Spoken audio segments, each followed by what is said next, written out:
Friends, ఈ వీడియోలో మనం జస్ట్ పవర్ ఫ్యాక్టర్ అంటే ఏంటో తెలుసుకుందాము. Power factor is nothing but cosine angle between the voltage and current అని అంటామనమాట. దాన్నే పవర్ ఫ్యాక్టర్ కాస్ ఫై అని అంటామనమాట.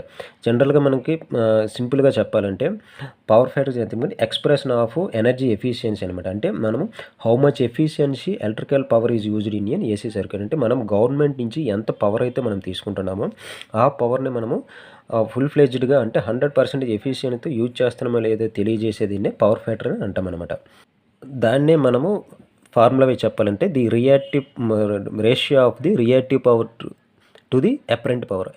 Apparent power is nothing but మనం టోటల్ పవర్ వాట్ ఎవర్ది మనం గవర్నమెంట్ తీసుకుంటున్నామో దాన్నే అపరెంట్ పవర్ అంటాము.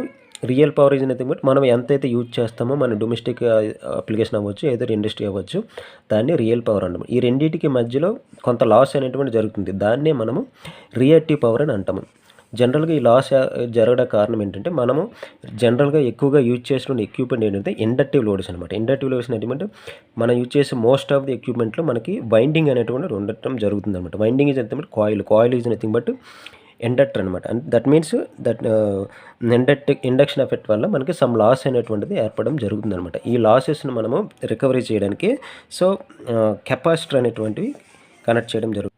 సో ఈ ఇండక్టివ్ లోడ్స్ వల్ల వచ్చేటటువంటి లాస్ని రికవర్ చేయడానికే మనం కెపాసిటర్ బ్యాంకులు అనేటువంటి యూజ్ చేయడం జరుగుతుందన్నమాట.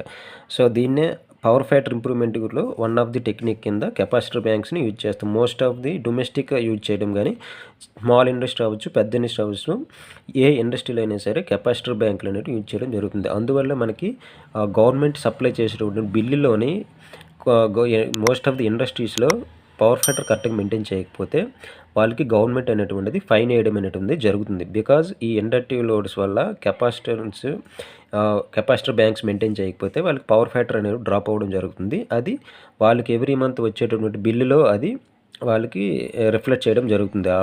ఏదైతే వాళ్ళకి ఫైన్ వేస్తారో ఆ ఫైన్ అమౌంట్ అనేది వాళ్ళు ఎవ్రీ మంత్ బిల్లుతో పే చేయడం జరుగుతుంది అనమాట.